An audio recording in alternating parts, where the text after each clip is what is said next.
زندگی بھر بھی لگا رہوں تو نبی کی شان کا ذرہ نہیں بتا سکتا کہ میرے نبی کیا شان والے ہیں، کتنی عزت والے ہیں اور کتنے علم والے ہیں۔ میں ان کی اب صرف ایک حدیث سناتا ہوں، اس ایک حدیث پہ میں عمل کر لوں، محمود صاحب کر لیں، آپ کر لیں، یہ مستورات کر لیں، ہمارا ملک کر لے، ہمارا سارے شعبے زندہ ہو جائیں گے، ہمارے سارے شعبوں سے ظلم نکل جائے گا، ناانصافی نکل جائے گی، برکتوں ہی برکتیں آئیں گی۔ ہماری زمینوں کا پانی نیچے جا رہا ہے، 100 فٹ تک ہم پائپ ڈال رہے ہیں، 40 فٹ کنواں، پھر آگے 100 فٹ پر بھی پانی نہیں آ رہا ہے۔ اس قدر بے برکتی کا سامنا کرنا پڑ رہا ہے۔ تو میں ایک حدیث سناتا ہوں، یہ پچھلی جو میں نے ساری بات کی تھی، اس ایک، چونکہ جب آپ جاننے والے کو ہی، بولنے والے کو نہیں جانتے تو بول کو کیا جانو گے، بلکہ ایک واقعہ سناتا ہوں آپ کو۔ عبد الخالق تھے، وہ ڈی آئی جی ریٹائر ہوئے، میرے بڑے اچھے دوست تھے، تو وہ پروموٹ ہوئے فیصل آباد سے، ایس ایس پی سے ڈی آئی جی پروموٹ ہوئے، تو یہاں کافی سروس کر کے گئے تھے، وہ آگے 4 مہینے لگانے۔ تو اس وقت یہاں ظفر لک میرا اسکول کا بڑا اچھا دوست تھا، سینٹرل ماڈل اسکول میں ہم اکٹھے پڑھے، 1 سال میں آگے تھا، وہ پیچھے تھا، لیکن ہمارا ہاسٹل میں کمرہ ایک تھا۔ میں نے اس سے کہا چلو تمہیں ظفر سے ملاتا ہوں، وہ کہنے لگا میرا وہ بیچ میٹ ہے، میں نے کہا میرا اسکول میٹ، چلو۔ تو یہ جو آپ کی پولیس لائن کا ایک دروازہ اس روڈ کی طرف ہے، جو یہاں سے یوں آگے، ایک تو ہے نا وہ جوہر یونیورسٹی کی طرف سے دروازہ، ایک ہے اس طرف سے گیٹ، ہاں وہ آپ پولیس والوں کے لیے۔ اب میں بھی داڑھی والا ٹوپی والا، وہ بھی داڑھی والا ٹوپی والا، تو اس نے کہا، سپاہی کھڑا تھا، تالا لگا ہوا تھا، کہا بھائی جی دروازہ تو کھولو۔ تو وہ کہتا اتوں آؤ، بڑے اتوں آؤ، اسے کیا خبر کہ یہ بلا کھڑی ہوئی ہے، پولیس والے کے لیے، سپاہی کے لیے تو ڈی آئی جی بڑی بلا ہے۔ معذرت کے ساتھ محمود صاحب سے، انہوں نے کہا 2 صوفی صاحب نے میرا کی کر سکتے۔ اچھا جون کا مہینہ تھا، شدید گرم، انہوں نے پھر کہا بھائی تیری بڑی مہربانی، کھول دے، گرمی بہت ہے، وہ دروازہ بڑا دور ہے تو یہی کھول دے۔ کہا صوفی صاحب تجھے سنیا نہیں، وہ تو آؤ۔ اس نے تیسری دفعہ پھر محنت کی کہ بھائی کھول دے، تیری بڑی مہربانی۔ کہتا تجھے میرے مغرب پہ میرے کو چابی کوئی نہیں، آفے کو نہیں تالا لگا ہے۔ تو اس کے بعد اس نے کہا میرے بھائی میں عبد الخالق ڈی آئی جی، وہ کرتا ہے سر زمین تے ہی بہ گیا، اس نے کہا میں مارے آ گیا، یہ تو ڈی آئی جی میں نے لے دے گیا۔ اس نے کانپتے ہاتھوں سے چابی نکالی اور ایسے کانپتے کانپتے اس نے تالا کھولا، اور بیچارہ لگتا تھا ابھی فوت ہو جائے گا۔ تو میں نے کہا مجھے آج ایک بات سمجھ میں آئی، جب تک بولنے والے کی قدر نہ ہوگی، بول کی قدر کون کرے گا؟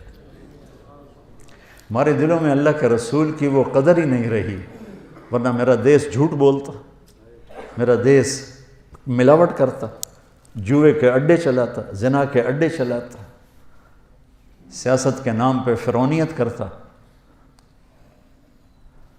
جانتے ہی نہیں ہمارے نبی کی ہے، ہمارے نبی ہیں کون؟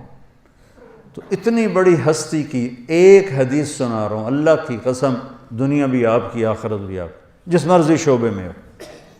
آپ نے کہا 4 اذا کانت فیک ما درک ما فاتک من الدنیا، 4 باتیں مجھ سے لے لو، 40 نہیں، 400 نہیں، 4 کہ 4 باتیں صرف مجھ سے لے لو اور آنکھیں بند کر کے سو جاؤ، دنیا بھی تمہاری، آخرت بھی تمہاری۔ میرے نبی کبھی بڑے بڑے وظیفے نہیں بتاتے تھے، امت کو سہولت میں رکھا۔ تو فرمایا 4 باتیں لے لو، دنیا بھی تمہاری، آخرت بھی۔ صدق و حدیث، ہمیشہ سچ بولنا، جھوٹ نہ بولنا۔ میرا دیس، میرا بازار، میری تجارت، میری زراعت، میری سیاست، سب جھوٹ پر ہے۔ صدق و حدیث، حفظ امانت، کسی کو دھوکہ نہ دینا، فراڈ نہ کرنا، غلط ایف آئی آر نہ کاٹنا، دھوکہ نہ دینا، بے گناہوں کو 302 میں نہ دھر لینا، کتنے بے گناہ پھانسی چڑھ گئے۔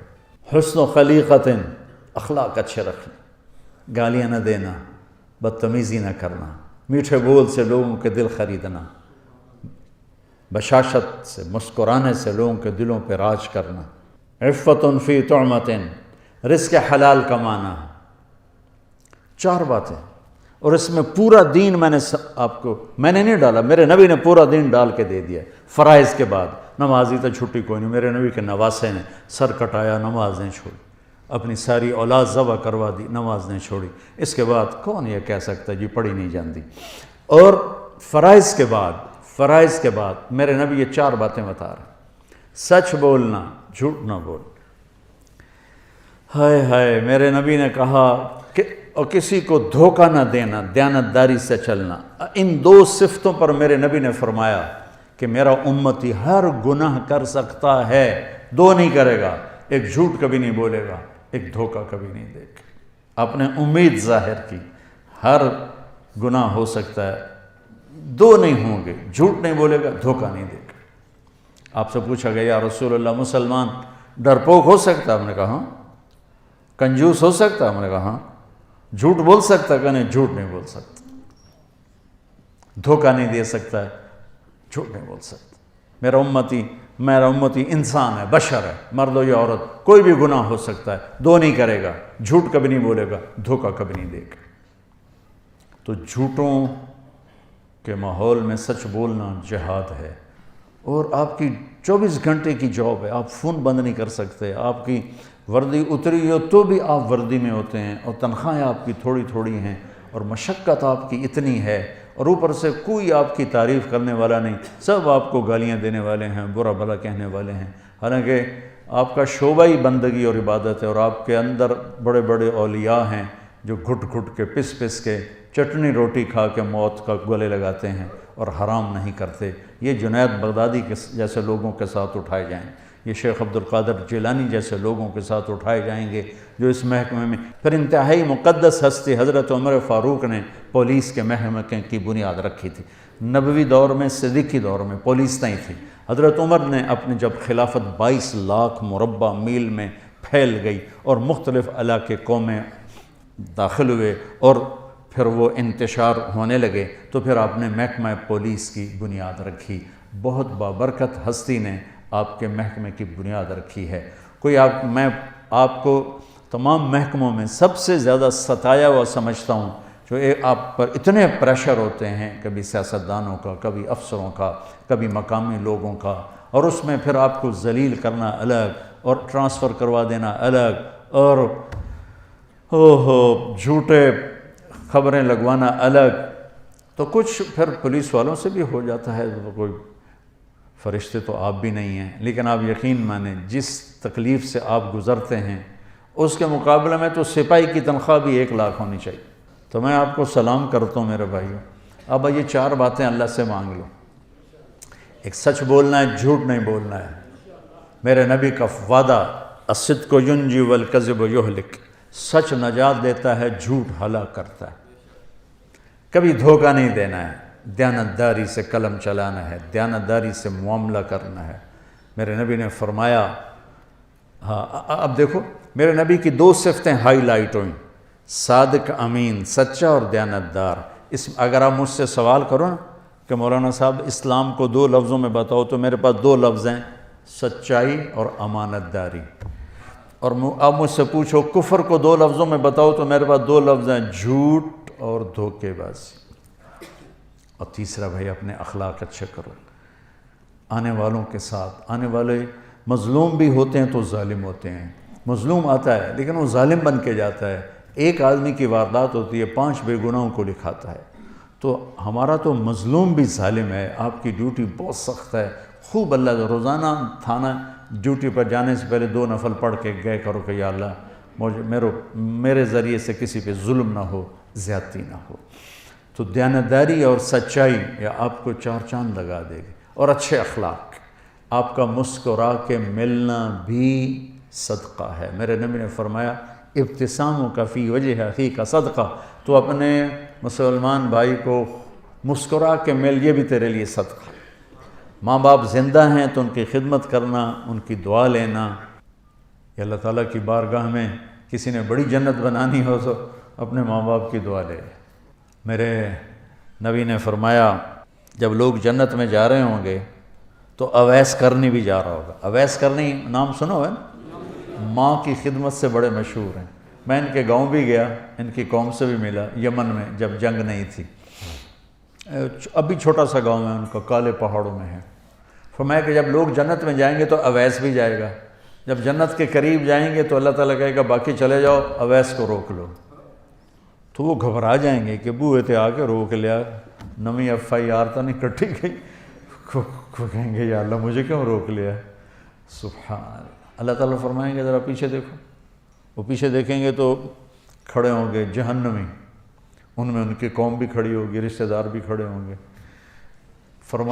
اللہ فرمائیں گے تو نے جو ماں کی خدمت کر کے میرا دل خوش کیا ہے، یہ سب جہنمی کھڑے ہیں، جس کے اوپر تو انگلی رکھے گا تیری طفیل جنت میں ڈال دو، تیری طفیل جنت میں ڈال دو. تو یہ اتنی بڑی بندگی ہے، اتنی بڑی رحمت ہے. تو اپنے ماں باپ کے لیے وقت نکالو. آپ گھروں والے ہو تو اپنے بچوں کے لیے گھر میں تھانے دار بن کے نہ جاؤ، خامد بن کے جاؤ، باپ بن کے جاؤ، بھائی بن کے جاؤ. ساری تھانے داری باہر رکھ کے آؤ اور اپنے بچوں کو ٹائم دو، پیار دو، محبت دو. بیوی کو تنخواہیں تھوڑی ہیں، مشکلات زیادہ ہیں، تو میں ایک آپ کو وظیفہ بتاتا ہوں اللہ کی بارگاہ سے رزق کے حلال دروازے کھلوانے کا. چونکہ رزق حلال، چوتھی چیز کیا ہے؟ رزق حلال. ایک صحابی تھے سعد بن معاذ، وہ بیٹھے تھے آپ کی محفل میں، تو میرے نبی کی نظر ان کے ہاتھوں پہ پڑی تو وہ بڑے سخت ہارڈ قسم کی. تو آپ نے کہا سعد اے کی کہ یا رسول اللہ اپنے بچوں کے لیے روٹی کماتا ہوں اور خود اپنے ہاتھ سے کام کرتا ہوں، تو میرے ہاتھ یہ ہیوی ہارڈ ہو گئے، تو مجھے دیکھو. آپ نے ان کا ہاتھ پکڑا اور سب کو دکھا کے ایسے بوسہ لیا یوں، اور پھر فرمایا اگلی سنو خوشخبری کہ بچوں کو حلال کھلاتے ہوئے جو ہاتھ ایسا ہو جائے گا اس پہ دوزخ کی آگ حرام ہو جائے گی. تو رزق حلال بہت بڑی دولت ہے، لیکن حلال ہمیشہ تھوڑا ہوگا، حرام ہمیشہ زیادہ ہوگا. اس صبر پہ بڑے عالی شان درجات ملیں گے اور جنت ملے گی اور اللہ راضی ہوگا.